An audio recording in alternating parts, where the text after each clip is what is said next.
Hello, Scorpio, Sun, Moon, Rising, and Venus signs. Kamusta kayo? Sana po'y nasa mabuti kayong kalagayan. Welcome back po sa Star Tarot. Kung bago kayo dito, welcome din kayo. Thank you sa inyong support. I truly appreciate it. God bless you all. Scorpio, paunang mensahe po ninyo for today ay stillness. Ayan, so reflect on this moment with love, kindness, and compassion. Ayan, Scorpio, this is maybe kailangan ninyo na mag-solitude. You need to put yourself into stillness because maybe you don't even have time, no? In the past, na mag-reflection kayo, mag-introspection kayo, connect with your source, connect with the source, connect with yourself, no? Kaya, ngayon, siguro, na kayo, exhausted na kayo, pagod na kayo, maybe your mind is fragmented din, kaya kailangan nyo talaga na i-ground muna ninyo ang inyong sarili and do some kind of reflection. Okay? Para ma-evaluate ninyo ang mga nangyayari sa buhay ninyo and at the same time, maipahinga nyo muna ang inyong katawan, maipahinga ninyo ang inyong isipan. Okay? What else? We have fruition. Napakaganda nito. Rest assured, your dreams and visions will come to fruition. So, there is a promise. May promise sa inyo ang universe, no, na huwag kayong mag-alala. You have nothing to worry about. You have nothing to fear. Rest assured, no, na yung mga pangarap ninyo at ang mga, kung ano man ang mga ina-envision ninyo for yourself will come to fruition. Ibibigay at ibibigay sa inyo yan. Mangyayari. No, your dreams are coming true.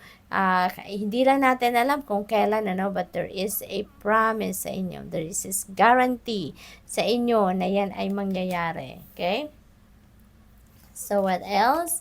We have freedom, follow your heart, and nurture your soul with love and freedom to grow. Ayan. So, binibigyan kayo dito ng kalayaan, no, na sundin ninyo kung ano man ang bulong ng puso ninyo, ano yung mga desires ng puso ninyo, kung ano yung mga magagawa ninyo para ma-nurture ninyo ang inyong soul, whatever it is that will make your soul happy, gawin ninyo yan. You are free, no? Yun ang sinasabi ng card na to for you. What else? We have meditation. Take a moment to connect to source through quiet, reflective meditation. Ayan. So, meditation and stillness. Okay? Magagawa ninyong mag-meditate when you put yourself into stillness. Maaring, siguro, Scorpio, for most of you, siguro, dati na ninyong pinapractice ang meditation. No? Kaya ngayon, siguro na busy lang kayo, maaaring maraming distractions sa inyo kaya hindi na kayo nakakapag-meditate, no? So ngayon, iniimbitahan kayo na mag-meditate kayong muli. Okay? O for those of you naman na hindi pa nakapag-try siguro ng meditation, this is an invitation for you na gawin ninyo, mag-meditate kayo, no? This is a perfect time to connect, no, with God, connect with the divine universe, okay? True reflective meditation. So, give it a try. Kung hindi pa ninyo to nagagawa, you can research, no, sa Google, dito sa YouTube. Marami din ditong reference na mahahanap kayo na makakapamili kayo kung anong klaseng meditation ang gagawin ninyo, no? Marami ditong pagpipilian sa YouTube. I-search nyo lang po yan kasi there are short, duration, merong mahaba, merong iba't iba, no? May guided meditation, may wala, yung ganun, may music lang. Ang dami ninyong mapagpipilian, no? So, what else? We have expand. Growth is often uncomfortable and messy, but necessary. Ayan. So, maybe kailangan nyo na ngayon na mag-grow na kayo, no? It's about time na to get out of your comfort zone at mag-grow na kayo. Subukan nyo ng sumubok. Mag-step into something, new areas, new avenues, no? Kung saan pwede kayong mag-thrive, hindi pa huli ang lahat, para kayo ay mag-grow, para kayo ay sumubok ng mga ibang bagay naman, 'di ba?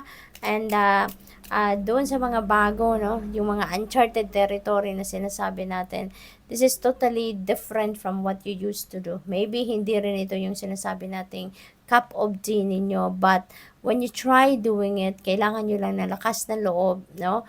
At when you try doing it, dyan ninyo makikita or dyan ninyo matututunan ng maraming bagay, no?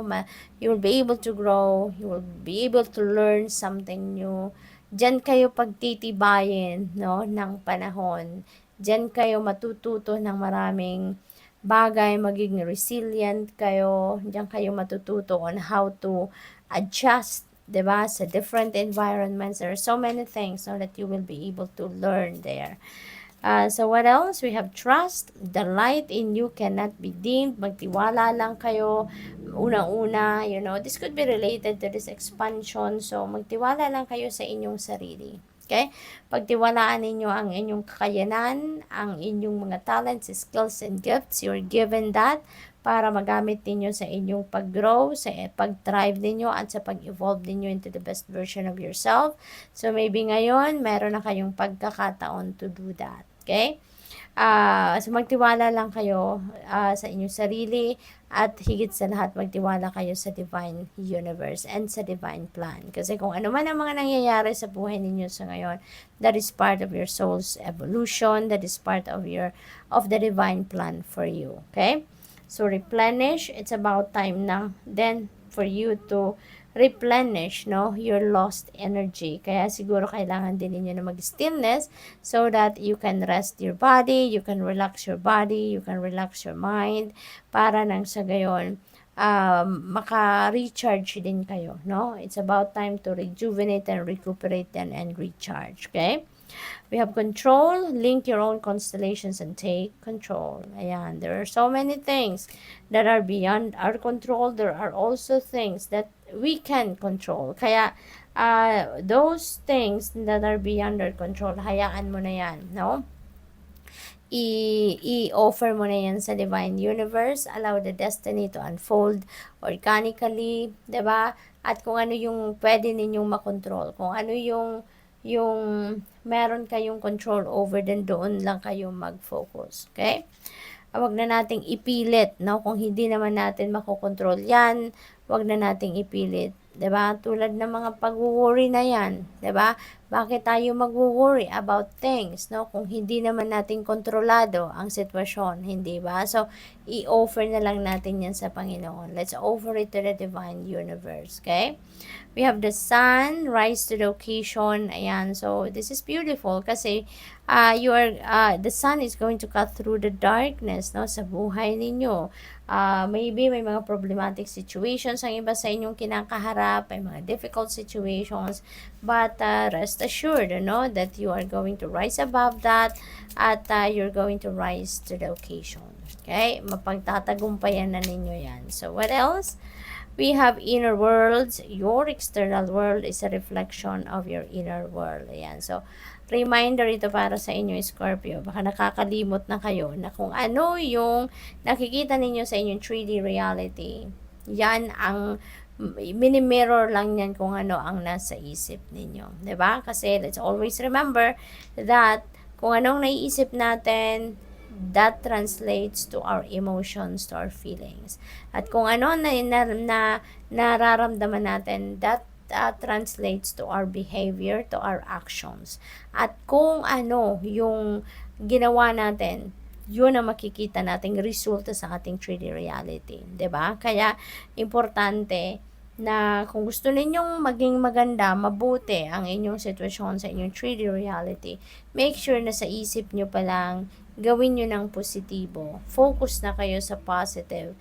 Kung ano man yung, kasi kung ano yung iniisip ninyo, kung negatibo ang iniisip ninyo, don't expect your situation to be positive. 'Di ba? Kasi hindi ganun ang pangyayari, hindi ganun ang ganap, 'di ba? Kung anong naiisip natin, 'yun ang mangyayari sa ating 3D reality. Kaya make sure na aware tayo kung anong iniisip natin. Okay? So, kung ano yung gusto nating makita sa ating 3D reality, make sure na yun dapat ang iniisip natin. Okay? So, good luck. Thank you for watching. Love and light. Namaste.